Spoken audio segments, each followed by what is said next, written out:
சொல்லட்டுங்களா? ஆமா please. Okay.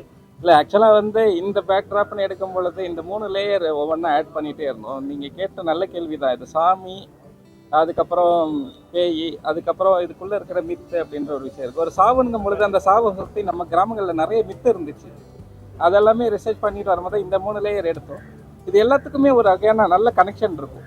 இந்த சாமின்ற காட்டுறதுல வந்து பார்த்தீங்க அப்படின்னா நம்ம ஊரில் வந்து சிறு தெய்வங்களை வந்து நிறைய சிறு தெய்வங்கள் வந்து வாழ்ந்து இறந்தவங்களை தான் வந்து சிறு தெய்வங்களாக வச்சுருக்காங்க. ஸோ அதோட லேயர்ஸ்லாம் எடுத்து பண்ணது. சாமியார் கூட ஓடிடுறாரு. அந்த மாதிரியான ஒரு அது ஒரு ஃபன் எலமெண்ட்டுக்காண்டி பண்ணது தான் அது. அப்படி கிடையாதுங்களே அது. அந்த மாதிரியான ஒரு விஷயங்கள் எதுவும் இல்லை. அதுல எப்படி வந்து அந்த அம்மன் உருவானுச்சுன்றதுக்கான சின்ன லேயர்ஸ் எல்லாம் நீங்க உள்ள கலந்து பாத்தீங்கன்னா சார், நீங்க கேட்ட கேள்வியிலே தான் பதில் இருக்கு. இதுல வந்து ஒரு டெட் பாடியை பேஸா வச்சு கதை எழுதும் பொழுது நான் இதை சுத்தி இருக்கிற மித்து எல்லாத்தையும் யோசிச்சேன். ஒழுங்காளுகளா பூதம் காக்குதுன்னு சொல்லிட்டு வெயிட் ஆகுறத கேள்விப்பட்டிருக்கோம். எரியும் பொழுது அதே மாதிரி எழுந்திருக்கிறாங்க அப்படின்றத கேள்விப்பட்டிருக்கோம் இல்லையா? இது எல்லாமே வச்சுக்கிட்டு இதை எப்படி இதை கதைக்குள்ள ஒரு ஃபிக்ஷனா மாற்றும் பொழுது உருவானது தான் இது. இல்லை எல்லா ஆண்களையும் அப்படி பேசல சார். நல்லா கவனிச்சு பார்த்தீங்க அப்படின்னா அதற்கான விஷயங்கள் இருக்கு. அப்படி நீங்க வந்து பொதுவா பார்க்க முடியாது. அந்த சூழ்நிலையில அந்த பெண்கள் இருக்கும் பொழுது என்ன சொல்லுவாங்களோ அதை மட்டும்தான் அதுல வந்து காட்டியிருக்கும்.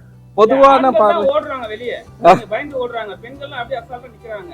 அவ்வளவு மனது ஈரமா பெண்களுக்கு இல்ல, பொதுவா ஏதாவது புதுசா பண்ணணும்ன்ற ஒரு யோசனையில வைக்கப்பட்டதுதான் இது எல்லாமே.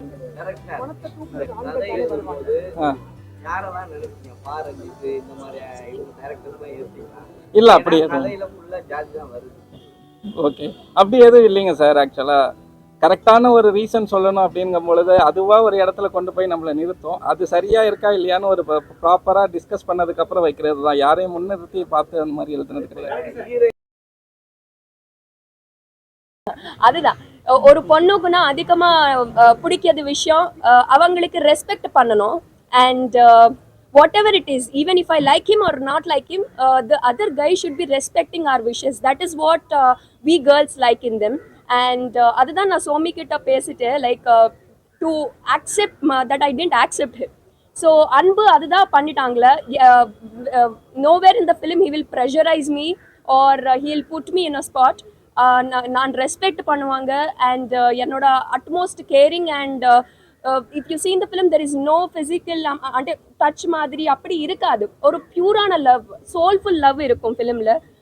ஸோ ஸோ ஸோ இது சில விஷயத்தில் இருக்குது. இப்போது நான் அதிகமாக பேசணுன்னா ஃபிலிம் எல்லாம் நான் it will be like I am revealing the entire story. So சில விஷயத்தில் இருக்குது. அதுதான் தட்ஸ் வை ஐ சூஸ் அன்பு ஓவர் சோமு. ஆமாம்.